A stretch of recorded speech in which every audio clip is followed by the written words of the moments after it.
রাঘব বোয়ালদের লুটে পুটে খাওয়ার জন্য এবারের বাজেট করা হয়েছে বলে মন্তব্য করেছেন বিএনপি মহাসচিব মির্জা ফখরুল ইসলাম আলমগীর।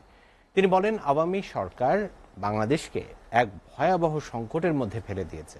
ওদিকে দলটির আরেক নেতা গয়েশ্বরচন্দ্র রায় বলেন, প্রস্তাবিত বাজেট দুর্নীতিবাজদের মোটা তাজাকরণের বাজেট।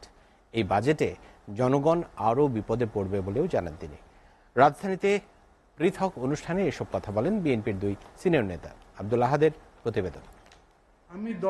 জাতীয় প্রেস ক্লাবে বাঙালি জাগরণে করণীয় এবং সিরাজুল আলম খান শীর্ষক আলোচনা সভার আয়োজন করে জাতীয় সমাজতান্ত্রিক দল জেএসডি। কাউকে যদি নির্মাণ করতে চান, খেয়াল করতে হবে, আমরা তো নেতা নির্মাণ করি। যে রব ভাই তো কোথায় বললেন, নেতাই কেবল নির্দেশ দেয় না, কর্মীরাও নেতা নির্মাণ করে, তৈরি করে। শেখ মুজিবুর রহমান একা একা হতে পারেননি। সিরাজ ভাই যদি না থাকতেন তাহলে শেখ মুজিবুর রহমান হতে পারতেন বলে আমার সন্দেহ আছে। আলোচনা সভায় প্রধান অতিথির বক্তব্যে বিএনপি মহাসচিব মির্জা ফখরুল ইসলাম আলমগীর বলেন, আওয়ামী লীগ সরকার দেশের চলমান ভয়াবহ দুর্নীতির সাথে গভীরভাবে জড়িত। রাঘব বোয়ালদের লুটে খাওয়ার আরেকটা ব্যবস্থা করেছেন। এটা এই প্রত্যেক বছর একই ঘটনা ঘটছে এবং যারা আপনার অর্থনৈতিক বিশ্লেষক তারা বলছেন যে এটা আপনার শুধুমাত্র ক্ষতি ছাড়া আর কিছু করবে না।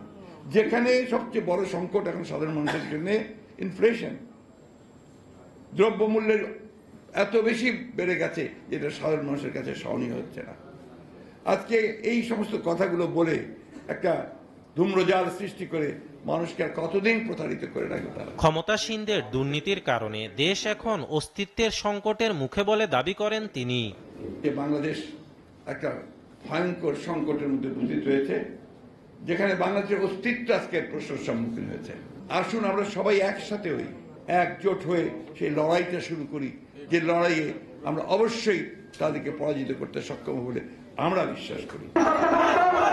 এদিকে রাজধানীর নয়াপল্টনে গ্রেফতারকৃত নেতাকর্মীদের মুক্তির দাবিতে মানববন্ধনের আয়োজন করে বিএনপি।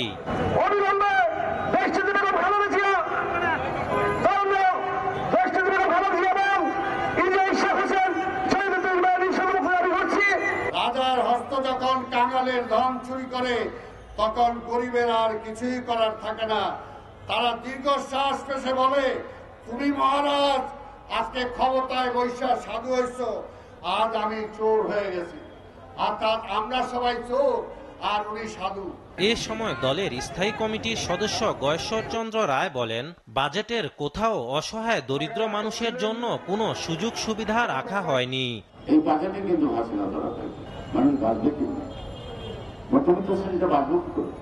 কর্মহীন মানুষগুলো কিভাবে বাঁচলো? ছোড়ের কারখানা আর তারা আরো দলের প্রধানমন্ত্রী ওই শেখ মুজিবের মতো করে আমি গাড়ি কি করবো, সবাই তো আমার লোক। প্রশাসন বাণিজ্যিক প্রতিষ্ঠানে পরিণত হয়েছে বলে অভিযোগ করেন গয়েশ্বরচন্দ্র রায়। আমাদের কাছে আঘাত আসলে আমরা পাল্টা আঘাত করি না কেন? আমাকে বেঁচে থাকার অধিকার নাই? আভ্যন্তরীণ নিরাপত্তা, জনগণের নিরাপত্তা দেওয়ার দায়িত্ব পুলিশের। পুলিশের জনগণের উপর হাত তোলার অধিকার নাই। আব্দুল আহাদ, এসএটিভি, ঢাকা।